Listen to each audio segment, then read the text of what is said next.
ಮುಖ್ಯವಾಗಿ ವಿಡಿಯೋ ಮಾಡ್ತಿರೋ ಉದ್ದೇಶ ಏನಪ್ಪ ಅಂದರೆ ಈ ಮಣ್ಣಿನ ಫಲವತ್ತತೆ ಯಾವ ರೀತಿ ಕಾಪಾಡಿಕೊಳ್ಬೇಕು, ಅದರ ಜೊತೆಗೆ ಯಾವ ಹಂತದಲ್ಲಿ ಯಾವ ಪೋಷಕಾಂಶಗಳನ್ನು ಮಣ್ಣಿಗೆ ನೀಡಬೇಕು, ಒಂದು ಆಧುನಿಕ ತಂತ್ರಜ್ಞಾನವನ್ನು ಬಳಸ್ಕೊಂಡು ಮಾಡಿರುವಂಥದ್ದು. ಇದೇನು ಮಾಡುತ್ತಂದರೆ ನಿಮಗೆ ಕಲ್ಲಂಗಡಿ ಬೆಳೆ ಆಗಿರ್ಬೋದು, ಟೊಮೆಟೊ ಬೆಳೆ ಆಗಿರ್ಬೋದು, ಈ ಬೇಸಿಗೆಯಲ್ಲಿ ರಸ ಇರುವ ಕೀಟಗಳಿಂದ ವೈರಸ್ ಹಾವಳಿ ಹೆಚ್ಚು. ಈ ಕ್ಲೋತಿಯನ್ ಹಿಡಿದ ಅಂಶ ಇದೆಯಲ್ಲ, ಇದು ಬೇರಿನ ಮುಖಾಂತರ ಎಳ್ಕೊಂಡು ಗಿಡದ ನಾನಾ ಭಾಗಕ್ಕೆ ಸಂಚಾರ ಮಾಡುತ್ತೆ. ಆವಾಗ ನಿಮಗೆ ಗಿಡಗಳ ಬೆಳವಣಿಗೆ ಬಹಳ ಸುಲಲಿತವಾಗುತ್ತೆ. ಅದ್ರ ಜೊತೆಗೆ ಇರೋದ್ರಲ್ಲಿ iron, manganese, zinc, copper, micro nutrients ಕೂಡ ಇರುತ್ತೆ ಇದರಲ್ಲೇ ಮಿಕ್ಸ್. ಈ ಮೈಕ್ರೋ ನ್ಯೂಟ್ರಿಯೆಂಟ್ಸ್ ಏನಾಗುತ್ತೆ ಅಂದರೆ ಲಘು ಪೋಷಕಾಂಶಗಳ ಕೊರತೆ ಕೂಡ ಇದರಲ್ಲಿ ನೀಗಿಸುತ್ತೆ. ಸಾವಯವ ಇಂಗಾಲವನ್ನು ಜಾಸ್ತಿ ಮಾಡುತ್ತೆ ಆರ್ಗ್ಯಾನಿಕ್ ಕಾರ್ಬನ್. ನೀವು ಸಾವಯವ ಇಂಗಾಲ ಜಾಸ್ತಿ ಮಾಡಿದಷ್ಟಕ್ಕೂ ಮಣ್ಣು ಫಲವತ್ತತೆ ಜಾಸ್ತಿ ಆಗುತ್ತೆ. ಅದ್ರ ಜೊತೆಗೆ ನೀರು ಮತ್ತು ಪೋಷಕಾಂಶ ಹೀರುವಿಕೆ ಇದೆಯಲ್ಲ, ಅದು ಕೂಡ ಜಾಸ್ತಿ ಮಾಡಿಕೊಟ್ಟಿರ್ತಾರೆ. CN, ಬೋರನ್ ಎರಡೂ ಮಿಕ್ಸ್ ಆಗಿ ಬಂದಿರುತ್ತೆ. ಇನ್ನೊಂದೇಂದರೆ ಇದರಲ್ಲಿ ನೈಟ್ರೋಜನ್ ಇರೋದ್ರಿಂದ ಗಿಡದ ಬೆಳವಣಿಗೆ ಕೂಡ ಆಗುತ್ತೆ. ವೆಜಿಟೇಟಿವ್ ಸ್ಟೇಜಲ್ಲಿ 1 ಎಕರೆಗೆ 5 kg ಸಾಕಾಗಿರುತ್ತೆ. ಬರ್ತಾ ಏನು ಮಾಡಿ ಅಂದರೆ 6 ರಿಂದ 7 kgವರೆಗೂ ಕೊಡಬೇಕಾಗಿರುತ್ತೆ. ಯಾಕಂದರೆ ಈ ಕಾಯಿ ಬಿಡೋ ಸಂದರ್ಭದಲ್ಲಿ ಏನಾಗುತ್ತೆ, ಸ್ವಲ್ಪ ಪೋಷಕಾಂಶಗಳು ಜಾಸ್ತಿ. ಫಾರ್ಮರ್ಸ್ ಕಾರ್ನರ್ ಯೂಟ್ಯೂಬ್ ಚಾನಲ್ ನೋಡ್ತಿರುವಂಥ ಎಲ್ಲ ವೀಕ್ಷಕರಿಗೂ ಕೂಡ ನಮಸ್ಕಾರಗಳು. ನನ್ನ ಹೆಸರು ಗಗನ್ ಅಂತ. ನಾನು ಮಣ್ಣು ವಿಜ್ಞಾನ ಮತ್ತು ಕೃಷಿ ರಸಾಯನಶಾಸ್ತ್ರದಲ್ಲಿ PhD ಪದವಿಯನ್ನು ಪಡೆದಿರ್ತೀನಿ. ಒಟ್ಟು 3 ವರ್ಷಗಳ ಫೀಲ್ಡ್ ಅನುಭವ. ಒಂದೇನು ಅಂದರೆ ನಾವು ಇವತ್ತು ಮುಖ್ಯವಾಗಿ ವಿಡಿಯೋ ಮಾಡ್ತಿರೋ ಉದ್ದೇಶ ಏನಪ್ಪ ಅಂದರೆ ಈ ಮಣ್ಣಿನ ಫಲವತ್ತತೆ ಯಾವ ರೀತಿ ಕಾಪಾಡಿಕೊಳ್ಬೇಕು, ಅದರ ಜೊತೆಗೆ ಯಾವ ಹಂತದಲ್ಲಿ ಯಾವ ಪೋಷಕಾಂಶಗಳನ್ನು ಮಣ್ಣಿಗೆ ನೀಡಬೇಕು, ಯಾವುದೇ ಬೆಳೆಯಲ್ಲಾಗಿರಲಿ ಯಾವ ಹೊತ್ತಿಗೆ ಏನು ಆ ಪೋಷಕಾಂಶ ಒದಗಿಸಬೇಕು ಅನ್ನೋದನ್ನು ನಾವು ಸ್ಪಷ್ಟವಾಗಿ ಇವತ್ತು ನಮಗೆ ರೈತ ಬಂಧುಗಳಿಗೆ ತಿಳಿಸ್ಕೊಡೋದಕ್ಕೆ ಇಷ್ಟಪಡ್ತೀವಿ. ಓಕೆ ಸರ್, ಈಗ ಸ್ಟಾರ್ಟಿಂಗಲ್ಲಿ ಬಂದು ನೆಲದ ತಯಾರಿ ವಿಚಾರಕ್ಕೆ ಹೋಗೋಣ ಸರ್. ಸೊ ಯಾವ ರೀತಿ ಇರಬೇಕಾಗುತ್ತೆ ಸರ್ ನೆಲದ ತಯಾರಿ? ಯಾಕಂತ ಹೇಳಿದ್ರೆ ನೀವು ಸಾಯಿಲ್ ಬಗ್ಗೆ ಒಂದು ಸ್ವಲ್ಪ ಚೆನ್ನಾಗಿ ನಿಮ್ಗೆ ಗ್ರಿಪ್ ಇರುತ್ತೆ. ಸೊ ಯಾವ ರೀತಿ ಇರಬೇಕು ಸರ್ ನೆಲದ ತಯಾರಿ? ಸಾಯಿಲ್ ಟೆಸ್ಟ್ ಮಾಡಿಸಿದಾದ್ಮೇಲೆ ಯಾವ ರೀತಿ ಒಂದು ಸ್ಟೆಪ್ಸ್ ತಗೋಬೇಕು? ಮುಖ್ಯವಾಗಿ ಏನಂದರೆ ಆಳವಾದ ಉಳುಮೆ ಮಾಡೋದ್ರಿಂದ ನಿಮ್ಮ ಬೆಳೆಗಳಲ್ಲಿ ಯಾವುದೇ ರೀತಿ ವಿಲ್ಟಿಂಗ್ ಆಗಿರ್ಬೋದು ಅಥವಾ ಬೇರೆ ಸಮಸ್ಯೆಗಳಾಗಿರ್ಬೋದು ಅದನ್ನು ನಾವು ಆದಷ್ಟು ಹತೋಟಿಗೆ ತರೋದಕ್ಕೆ ಸಾಧ್ಯವಾಗಿರುತ್ತೆ. ಆಳವಾದ ಉಳುಮೆ ಮಾಡಿದ ತಕ್ಷಣ ಒಂದು 15 ರಿಂದ 20 ದಿವಸ ಸಾಯಿಲ್ ಸೋಲರೈಸೇಷನ್ ಅಂತೀವಿ, ಅಂದರೆ ಬಿಸಿಲಿಗೆ ಬಿಡುವಂಥದ್ದು. ಆಗ ಏನಾಗುತ್ತೆ ಅಂದರೆ ಸುಮಾರು ಕೆಟ್ಟ ಕೀಟಗಳಾಗಿರ್ಬೋದು ಅಥವಾ ಶಿಲೀಂಧ್ರಗಳಾಗಿರ್ಬೋದು ಅಥವಾ ಬ್ಯಾಕ್ಟೀರಿಯಾಗಳಾಗಿರ್ಬೋದು ಅವು ಸಾಯ್ತವೆ. ಆ ಮೂಲಕ ನಾವು ತದನಂತರ ನಾವು ಬೇಸಾಯ ಕ್ರಮವನ್ನು ಶುರು ಮಾಡುವಂಥದ್ದು ಅತಿ ಸೂಕ್ತ ಅನ್ನುವಂಥ ನನ್ನ ಒಂದು ಸಲಹೆ. ಅದರ ಜೊತೆಗೆ ಏನಂದರೆ ಆದಷ್ಟು ಸಾವಯವ ಉತ್ಪನ್ನಗಳನ್ನು ಮಣ್ಣಿಗೆ ನೀಡೋದ್ರಿಂದ ಭೂಮಿಯಲ್ಲಿ ಸಾವಯವ ಇಂಗಾಲ, ಆರ್ಗ್ಯಾನಿಕ್ ಕಾರ್ಬನ್ ಅಂತ ಹೇಳ್ತೀವಿ, ಅದರ ಮಟ್ಟವನ್ನು ಹೆಚ್ಚಿಸ್ಕೊಳ್ಬೋದು. ಅದಕ್ಕೆ ಯಾವ್ಯಾವ ಉತ್ಪನ್ನಗಳನ್ನು ನೀಡಬೇಕು ಅನ್ನೋದನ್ನ ನಾನು ನಿಮಗೆ ಹೇಳಕ್ಕೆ ಇಷ್ಟಪಡ್ತೀನಿ.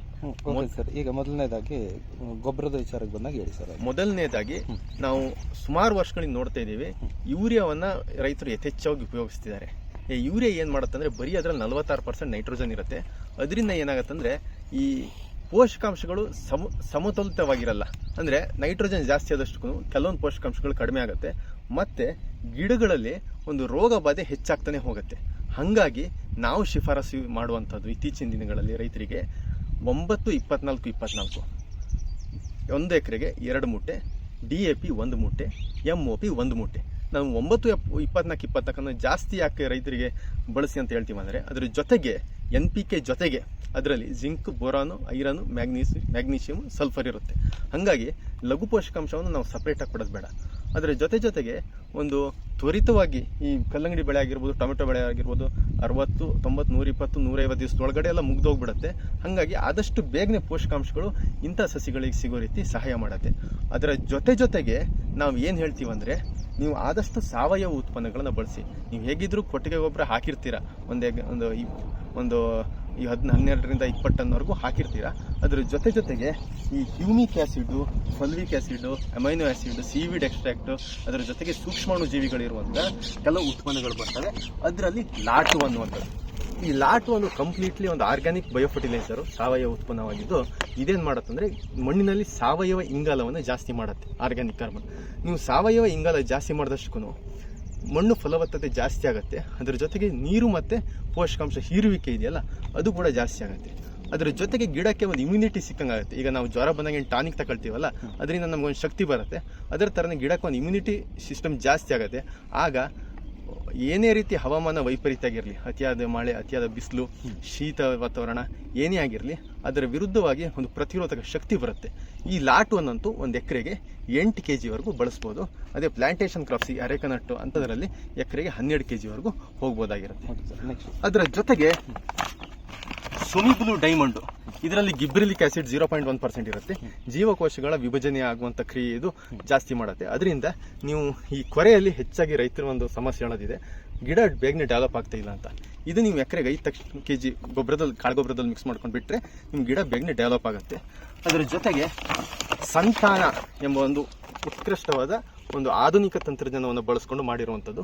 ಇದೇನು ಮಾಡುತ್ತೆ ಅಂದರೆ ನಿಮಗೆ ಕಲ್ಲಂಗಡಿ ಬೆಳೆ ಆಗಿರ್ಬೋದು, ಟೊಮೆಟೊ ಬೆಳೆ ಆಗಿರ್ಬೋದು, ಈ ಬೇಸಿಗೆಯಲ್ಲಿ ರಸೈರುವ ಕೀಟಗಳಿಂದ ವೈರಸ್ ಹಾವಳಿ ಹೆಚ್ಚು. ಈ ಕ್ಲೋತಿಯ ನೀಡಿದ ಅಂಶ ಇದೆಯಲ್ಲ, ಇದು ಬೇರಿನ ಮುಖಾಂತರ ಎಳ್ಕೊಂಡು ಗಿಡದ ನಾನಾ ಭಾಗಕ್ಕೆ ಸಂಚಾರ ಮಾಡುತ್ತೆ. ಆಗ ಏನಾಗುತ್ತೆ ಅಂದರೆ ರಸೈರೋ ಕೀಟಗಳು ಯಶಸ್ವಿಯಾಗಿ ನಿಯಂತ್ರಣಗೊಳ್ಳುತ್ತೆ. ಒಂದನೇದು. ಎರಡನೇದು, ಈ ಕೊಟ್ಟಿಗೆ ಗೊಬ್ಬರ ಆಗಲಿ ಅಥವಾ ಈ ಕೋಳಿ ಗೊಬ್ಬರ ಹಾಕಿದಾಗ ಈ ಗೊಣ್ಣೆ ಹುಳು, ವೈಟ್ ಗ್ರಫ್ಸ್ ಅಂತ ಕರಿತೀವಿ, ಅದರ ಸಮಸ್ಯೆ ಹೆಚ್ಚು. ಎಳೆ ಸಸಿ ಕಾಂಡವನ್ನು ಕಟ್ಕೊಂಡು ತಿನ್ನುತ್ತೆ. ಅದು ಆ ಹುಳವನ್ನು ಕೂಡ ಇದು ಹತೋಟಿಗೆ ತರುತ್ತೆ. ಎರಡನೇದು. ಮೂರನೇದು ಬಂದ್ಬಿಟ್ಟು ಏನಂದ್ರೆ, ಈ ಸುತ್ತಮುತ್ತಲ, ಈ ಬೆಂಗಳೂರು ಸುತ್ತಮುತ್ತಲ ಲಾನ್ ಪ್ರೊಡಕ್ಷನ್ ಅವರನ್ನು ಕೇಳಿ ನೋಡಿದ್ರೆ ಗೊತ್ತಾಗುತ್ತೆ, ಸಂತಾನವನ್ನು ಯಥೇಚ್ಛಾಗಿ ಉಪಯೋಗಿಸ್ತಾರೆ. ಕಾರಣ ಇಷ್ಟೇ, ಇದು ಗೆದ್ದಲ ವಿರುದ್ಧ ಕೂಡ ಇದು ಬಹಳ ಪರಿಣಾಮಕಾರಿಯಾಗಿ ಕೆಲಸ ಮಾಡುತ್ತೆ. ಇದೊಂದು ಉತ್ಪನ್ನ ಇಂದ ನೀವು ಸಮಗ್ರ ಕೀಟ ನಿರ್ವಹಣೆಯನ್ನು ಮಾಡ್ಕೊಳ್ಬಹುದಾಗಿರುತ್ತೆ. ಹಾಗಾಗಿ ಇದು ನೀವು ಕಾಳುಗೊಬ್ಬರ ಜೊತೆ ಪ್ರತಿ ಎಕರೆಗೆ 5 kg ಅಷ್ಟು ನೀಡಿ. ನೀವು 9-24-24 DAP MOP ಜೊತೆ 8 kg ಸ್ಲಾಟು, 5 kg ಅಷ್ಟು ಸಂತಾನ, 5 kg ಅಷ್ಟು ಸುಮಿಬ್ಲು ಡೈಮಂಡ್ ಅನ್ನು ನೀಡೋದ್ರಿಂದ ನೀವು ಸಮಗ್ರ ಪೋಷಕಾಂಶ ನಿರ್ವಹಣೆ, ಅದರ ಜೊತೆಗೆ ಕೀಟ ನಿರ್ವಹಣೆ ಕೂಡ ಮಾಡ್ಕೋಬಹುದಾಗಿರುತ್ತೆ. ಅದಾಗಿ ನಂತರ ಸಸಿ ತಂದು ನಾಟಿ ಮಾಡಿರ್ತೀರ. ಉದಾಹರಣೆಗೆ ಈ ಸಿಟಿಲಿ ಬೆಳೆದು ಬಹಳ ಒಂದು ಉತ್ತಮ ರೀತಿಯಲ್ಲಿ ಬೆಳೆದಿರೋನ್ಗೆ ಎಲ್ಲೋ ದೂರ ತಗೊಂಡೋದು ಆದ ತಕ್ಷಣ ಅವ್ನಿಗೆ ಏನಾಗುತ್ತೆ, ಅಲ್ಲಿ ಒಂಥರ ಹವಾಮಾನ ಒಂದಕ್ಕೆ ಅಥವಾ ಒಂದು ಇದಕ್ಕೆ ಹೊಂದ್ಕೊಳ್ಳುವಂತ ಸ್ವಲ್ಪ ಕಷ್ಟವಾಗಿರುತ್ತೆ. ಅದೇ ರೀತಿ ನರ್ಸರಿಯಲ್ಲಿ ಬಹಳ ಪೋಷಣೆ ಮಾಡಿ ಬೆಳೆದಿರ್ತಾರೆ. ಆ ಸಸಿಗಳು ಇಲ್ಲಿ ಬಂದು ನಾಟಿ ಮಾಡಿದ ತಕ್ಷಣ ಒಂದು ನಾಟಿ ಒತ್ತಡಕ್ಕೊಳಗಾಗ್ತವೆ, ಟ್ರಾನ್ಸ್ಪ್ಲಾಂಟಿಂಗ್ ಸ್ಟ್ರೆಸ್ ಅಂತೀವಿ. ಅದಕ್ಕಂತಾನೆ ನೇಚರ್ ಡೀಪ್ ಅನ್ನೋ ಒಂದು ಉತ್ಪನ್ನ ಇದೆ. ಈ ನೇಚರ್ ಡೀಪ್ 1 ಎಕರೆಗೆ 200 ಲೀಟರ್ ನೀರಿಗೆ 200 ಗ್ರಾಮ್ ಅಷ್ಟು ಮಿಕ್ಸ್ ಮಾಡಿಕೊಂಡು ಡ್ರಿಪ್ ಮುಖಾಂತರ ಕೊಡೋದ್ರಿಂದ ಏನಾಗುತ್ತೆ ಅಂದ್ರೆ ವೈಟ್ ರೂಟ್ ಡೆವಲಪ್ಮೆಂಟ್ ಜಾಸ್ತಿ ಆಗುತ್ತೆ. ಗಿಡಗಳಲ್ಲಿ ವೈಟ್ ರೂಟ್ ಡೆವಲಪ್ಮೆಂಟ್ ಎಷ್ಟು ಮುಖ್ಯ ಅಂದ್ರೆ, ನಿಮ್ಮ ಮಣ್ಣಿನಲ್ಲಿ ಇರುವಂತ ಯಾವುದೇ ಪೋಷಕಾಂಶ ಹೀರುವಿಕೆ ಆಗಿರ್ಬೋದು, ನೀರಿನ ಹೀರುವಿಕೆ ಆಗಿರ್ಬೋದು, ಅದು ನೀವು ವೈಟ್ ರೂಟ್ಸ್ ಮೇಲೆ ಅವಲಂಬಿತವಾಗಿರುತ್ತೆ. ಅದರ ಜೊತೆಗೆ ನೀವು ಸದೃಢ ಬೆಳೆ ಬೆಳಿಬೇಕಂದ್ರೆ ಆರಂಭಿಕ ಹಂತದಲ್ಲಿ ಬಿಳಿ ಬೇರುಗಳ ಬೆಳವಣಿಗೆ ಅತಿ ಅವಶ್ಯಕವಾಗಿರುತ್ತೆ. ಹಾಗಾಗಿ ನೇಚರ್ ಡೀಪ್ ಪ್ರತಿ ಎಕರೆಗೆ 200 ಗ್ರಾಮ್ ಅಷ್ಟು ನೀಡಬೇಕಾಗಿರುತ್ತೆ. ಈ ಮುಖಾಂತರ ನೀವು ಇನ್ನೊಂದು ಮುಖ್ಯವಾದ ವಿಚಾರ ಏನಂದ್ರೆ, ಇದರಲ್ಲಿ ಬಿಸಿಲ್ ರೈಸ್ ಆಗ್ಬಿಟ್ಟು ಸಾಲಿಬ್ಲೈಸಿಂಗ್ ಬ್ಯಾಕ್ಟೀರಿಯಾ ಕೂಡ ಇರುತ್ತೆ. ಈ ಫಾಸ್ಫರಸ್ ಸಾಲಿಬ್ಲೈಸಿಂಗ್ ಬ್ಯಾಕ್ಟೀರಿಯಾ ಏನಾಗುತ್ತೆ, ಬೇರಿನ ಸಾಂದ್ರತೆಯಲ್ಲಿ ಜಾಸ್ತಿ ಆದಾಗ, ಒಳ್ಳೆ ಉಪಯುಕ್ತ ಸೂಕ್ಷ್ಮಾಣುಜೀವಿಗಳು ಜಾಸ್ತಿ ಆದಾಗ ಈ ವಿಲ್ಟ್ ಅಂತ ಕೆಟ್ಟ ಶಿಲೀಂಧ್ರಗಳು ದೂರ ಆಗಕ್ಕೆ ಶುರು ಆಗ್ತವೆ. ಅಂದ್ರೆ ಕೂಡಲೇ ಆಗಲ್ಲ, ಕಾಲಕ್ರಮೇಣವಾಗಿ ಫಾಸ್ಫರಸ್ ಸಾಲಿಬ್ಲೈಸಿಂಗ್ ಬ್ಯಾಕ್ಟೀರಿಯಾಗಳನ್ನು ನೀಡಿದಾಗ ನಿಮ್ಮ ಮಣ್ಣಿನಲ್ಲಿ ಒಂದು ಒಳ್ಳೆಯ ಶಿಲೀಂಧ್ರಗಳ ಸಂಖ್ಯೆ ಜಾಸ್ತಿ ಆಗುತ್ತೆ, ಒಳ್ಳೆ ಬ್ಯಾಕ್ಟೀರಿಯಾಗಳ ಸಂಖ್ಯೆ ಜಾಸ್ತಿ ಆಗುತ್ತೆ. ಆ ಮೂಲಕ ನೀವು ಕೆಟ್ಟ ಬ್ಯಾಕ್ಟೀರಿಯಾಗಳನ್ನ, ಕೆಟ್ಟ ಶಿಲೀಂಧ್ರಗಳನ್ನ ನೀವು ಆದಷ್ಟು ದೂರ ಇಡಬಹುದಾಗಿರುತ್ತೆ. ತದನಂತರ ವೆಜಿಟೇಟಿವ್ ಗ್ರೋತ್ ಅಲ್ಲಿ ಯಾವ್ಯಾವ ಗೊಬ್ಬರವನ್ನು ನೀಡಬೇಕು ಅನ್ನೋದನ್ನ ನಾನು ನಿಮ್ಗೆ ಹೇಳ್ತೀವಿ. ಮೊದಲನೇದು ಬಂದ್ಬಿಟ್ಟು 1261 19, ಆಮೇಲೆ ಬಂದ್ಬಿಟ್ಟು 1261, ಆಮೇಲೆ 1340 19 ಇದು ಬಂದು ಗಿಡದ ಬೆಳವಣಿಗೆ 1261. ಇದು ಬಂದು ಏನಕ್ಕೆ ಅದು ಗಿಡದ ಬೆಳವಣಿಗೆ ಬ್ರಾಂಚಸ್ ಓಪನ್ ಆಗುತ್ತೆ 1260. ಇದರಲ್ಲೂ ಬ್ರಾಂಚಸ್ ಕೌಲೆಲ್ಲ ತುಂಬಾ ಚೆನ್ನಾಗಿ ಬರುತ್ತೆ. 13-40-13. ಹೌದು. ಇದು ಒಟ್ಟು ಒಂದು 20 ದಿವಸದೊಳಗಡೆ ಬಿಡಬೇಕಾಗಿರುತ್ತೆ ಈ ಒಂದು 3ನ. ಹೌದು. ಅದಾದ್ಮೇಲೆ ಕಲ್ಲಂಗಡಿ ಬೆಳೆಯಲ್ಲಿ ಈ 24-25 ದಿವಸ ಏನಾಗುತ್ತೆ, ಹೂವು ಪಿಂಜ ಕಾಣಕ್ಕೆ ಶುರು ಆಗುತ್ತೆ. ಆಗ ಕ್ಯಾಲ್ಸಿಯಂ ಕೂಡ ಬೇಕಾಗಿರುತ್ತೆ, ಬೋರಾನ್ ಕೂಡ ಬೇಕಾಗಿರುತ್ತೆ. ಆವಾಗ ನಾವು ಸಪರೇಟ್ ಆಗಿ ನಾವು ಹುಡುಕೋದೇ ಬೇಕಾಗಿಲ್ಲ, ಅವರೇ ಮಿಕ್ಸ್ ಮಾಡ್ಕೊಟ್ಟಿರ್ತಾರೆ. CN ಬೋರಾನ್ ಎರಡೂ ಮಿಕ್ಸ್ ಆಗಿ ಬಂದಿರುತ್ತೆ. ಇನ್ನೊಂದೇಂದ್ರೆ ಇದ್ರಲ್ಲಿ ನೈಟ್ರೋಜನ್ ಇರೋದ್ರಿಂದ ಗಿಡದ ಬೆಳವಣಿಗೆ ಕೂಡ ಆಗತ್ತೆ. ಅದಾದ ನಂತರ ನಾವು ರಿಪ್ರೊಡಕ್ಟಿವ್ ಸ್ಟೇಜ್ ಅಂತೀವಿ. ಈ ಪ್ರಾಥಮಿಕ ಹಂತದಲ್ಲಿ ವೆಜಿಟೇಟಿವ್ ಸ್ಟೇಜ್, ಗಿಡದ ಬೆಳವಣಿಗೆ ಅಂತ. ಅದಾದ್ಮೇಲೆ ರಿಪ್ರೊಡಕ್ಟಿವ್ ಸ್ಟೇಜ್, ಹೂವು ಪೀಚ್ ಕಚ್ಚುತ್ತೆ. ಆ ಟೈಮಲ್ಲಿ ಯಥೇಚ್ಛವಾಗಿ ಫಾಸ್ಫರಸ್ ಮತ್ತೆ ಪೊಟ್ಯಾಶ್ ಬೇಕಾಗಿರುತ್ತೆ. ಅದಕ್ಕಂತಾನೆ 050-34 ಜೊತೆಗೆ 13045, ಅದಾದ್ಮೇಲೆ 0050. ಇವೆರಡನ್ನು 3 ಕೂಡ ಹಂತವಾಗಿ 5 ದಿವಸ ಗ್ಯಾಪ್ ಅಲ್ಲಿ, ಇಲ್ಲ ವಾರಕ್ಕೊಂದ್ಸರಿ ಗ್ಯಾಪ್ ಅಲ್ಲಿ ಕೊಡೋದ್ರಿಂದ ಏನಾಗ್ತದೆ ಅಂದ್ರೆ ನಿಮ್ಗೆ ಕಾಯಿ ಸೈಜ್ ದಪ್ಪ ಬರುತ್ತೆ. 1 ಎಕರೆ ವಿಸ್ತೀರ್ಣಕ್ಕೆ ನೋಡೋದಾದ್ರೆ ಎಷ್ಟು ಕೊಡಬೇಕಾಗುತ್ತೆ ಸರ್? ನೀವು ಆರಂಭಿಕ ಹಂತದಲ್ಲಿ ವೆಜಿಟೇಟಿವ್ ಸ್ಟೇಜ್ ಅಲ್ಲಿ 1 ಎಕರೆಗೆ 5 kg ಸಾಕಾಗಿರುತ್ತೆ. ಬರ್ತಾ ಏನ್ ಮಾಡಿ ಅಂದ್ರೆ 6-7 kg ವರೆಗೂ ಕೊಡ್ಬೇಕಾಗಿರುತ್ತೆ. ಯಾಕಂದ್ರೆ ಈ ಕಾಯಿ ಬಿಡೋ ಸಂದರ್ಭದಲ್ಲಿ ಏನಾಗುತ್ತೆ, ಸ್ವಲ್ಪ ಪೋಷಕಾಂಶಗಳು ಜಾಸ್ತಿ ಬೇಕಾಗುತ್ತೆ. ಇನ್ನೊಂದೇನಂದ್ರೆ ಹಾಗಂತ ಯಥೇಚ್ಛವಾಗಿ ದಯವಿಟ್ಟು ಕೊಡಕ್ ಹೋಗಬೇಡಿ. ನೀವು ಯಥೇಚ್ಛವಾಗಿ 10 kg 15 kg 1 ಎಕರೆ ಕೊಟ್ಟರೆ ಏನಾಗುತ್ತೆ ಅಂದ್ರೆ, ಒಂದು ಗಿಡಕ್ಕೆ ಪೆಟ್ಟು ಬೀಳುತ್ತೆ, ಇನ್ನೊಂದು ನೀವು ಏನು ಗೊಬ್ಬರ ಕೊಡ್ತೀರಲ್ಲ ಅದೆಲ್ಲ ಮಣ್ಣಲ್ಲಿ ಒಂದೇ ಫಿಕ್ಸ್ ಆಗುತ್ತೆ, ಇಲ್ಲ ಲೀಚ್ ಔಟ್ ಆಗ್ಬಿಡುತ್ತೆ. ಹಾಗಾಗಿ ನಿಮ್ಗೆ ಏನೇ ಕೊಟ್ಟರು ಕೂಡ ಸುಮ್ಮನೆ ದುಡ್ಡು ವೇಸ್ಟ್, ಜೊತೆಗೆ ಮಣ್ಣು ಕೂಡ ಹಾಳಾಗುತ್ತೆ. ಎಕ್ಸೆಸಿವ್ ಆಗಿ ಕೊಡಬೇಡಿ ಅಂತ ಹೇಳ್ತೀರಾ. ಎಷ್ಟು ರೆಕಮೆಂಡೇಶನ್ ಇದೆ ಅಷ್ಟು ಮಾತ್ರ ಕೊಡಬೇಕಾಗಿರುತ್ತೆ. ಆಮೇಲೆ ಈ ಬೆಳವಣಿಗೆ ಹಂತದಲ್ಲಿ 19 ಜೊತೆ 1 ಲೀಟರ್ ಓಶಿ 1 ಎಕರೆಗೆ, ಅದ್ರ ಜೊತೆ 13 ಜೊತೆಲಿ 1 ಲೀಟರ್ ಓಶಿ 1 ಎಕರೆಗೆ. ಗಿಬ್ರಲಿಕ್ ಆಸಿಡ್ ಹಂತದಲ್ಲಿ ಸರ್ ಇದು ವೆಜಿಟೇಟಿವ್ ಗ್ರೋತ್ ಅಲ್ಲಿ ಫ್ಲವರ್ ಸೆಟ್ಟಿಂಗ್. ಹೌದು, ಒಂದು ನೀವು 12ನೇ ದಿವಸ ಕೊಡ್ಬೋದು, ಇನ್ನೊಂದು 19ನೇ ದಿವಸ ಕೊಡ್ಬೋದು. 1 ಎಕರೆಗೆ 1 ಲೀಟರ್ ಓಶಿ 200 ಲೀಟರ್ ನೀರಲ್ಲಿ ಮಿಕ್ಸ್ ಮಾಡ್ಕೊಂಡು ಕೊಡ್ಬೋದಾಗಿರುತ್ತೆ. ಏನು ಮಾಡುತ್ತೆ ಅಂದರೆ ಗಿಬ್ರಲಿಕ್ ಆಸಿಡ್ ಇರುತ್ತೆ, ಜೀವಕೋಶಗಳ ವಿಭಜನೆ ಆಗುತ್ತೆ, ಆವಾಗ ನಿಮಗೆ ಗಿಡಗಳ ಬೆಳವಣಿಗೆ ಬಹಳ ಸುಲಲಿತವಾಗುತ್ತೆ. ಅದ್ರ ಜೊತೆಗೆ ಇರೋದ್ರಲ್ಲಿ iron, manganese, zinc, copper, micro nutrients ಕೂಡ ಇರುತ್ತೆ ಇದರಲ್ಲೇ ಮಿಕ್ಸ್. ಈ ಮೈಕ್ರೋ ನ್ಯೂಟ್ರಿಯೆಂಟ್ಸ್ ಇನ್ನೇನಾಗ್ತದೆ ಅಂದರೆ ಲಘು ಪೋಷಕಾಂಶಗಳ ಕೊರತೆ ಕೂಡ ಇದರಲ್ಲಿ ನೀಗಿಸುತ್ತೆ. ಆಮೇಲೆ ಕಲ್ಲಂಗಡಿ ಬೆಳೆಯಲ್ಲಿ ಮುಖ್ಯವಾಗಿ ಗಮ್ಮಿಶ್ ಟೆಂಪ್ಲೇಟ್ ಅನ್ನೋ ಒಂದು ರೋಗ ಬರುತ್ತೆ. ಈ ಕಾಂಡಗಳು ಸೀಳ್ತವೆ, ಕಾಂಡದಿಂದ ಒಂದು ಕಂದು ಬಣ್ಣ ಆಕಾರದ ಒಂದು ರಸಗಳು ಹೊರಗೆ ಸೂಸ್ತವೆ. ಅದಕ್ಕಂತಾನೆ ನಾವು ಕುಫ್ಲೋ ಮತ್ತೆ ವೆಲಿಡಾಮೈಸಿನ್ ಇವೆರಡನ್ನು ಕೂಡ ಇವರು ನೀಡಿರ್ತಾರೆ.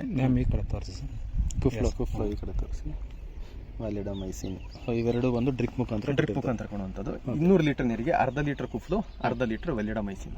ಯಾವ ಬೆಳೆಗೆ ಇದು ಆಗುತ್ತೆ ಸರ್ ತೊಂದರೆ? ಸರ್ ಎಲ್ಲಾ ಬೆಳೆಗೂ ಆಗುತ್ತೆ, ಇಂಥ ಬೆಳೆಗಂತಲ್ಲ. ಮುಖ್ಯವಾಗಿ ಕಲ್ಲಂಗಡಿಲ್ಲ ಅಂತೂ ಇದನ್ನ ಒಂದು ಬಾರಿ ಡ್ರಿಪ್ ಮುಖಾಂತರ ಕೊಡಲೇಬೇಕಾಗಿರುತ್ತೆ. ಯಾಕಂದ್ರೆ ಆ ಕಾಂಡ ಸೀಳುತ್ತಲ್ಲ, ಅದು ಸೀಳಿದಾಗ ಏನಾಗುತ್ತೆ, 2-3 ದಿವಸದಲ್ಲಿ ಏನಾಗುತ್ತೆ, ಈ ಬಳ್ಳಿಗಳು ಒಣಗಕ್ಕೆ ಸ್ಟಾರ್ಟ್ ಆಗುತ್ತೆ.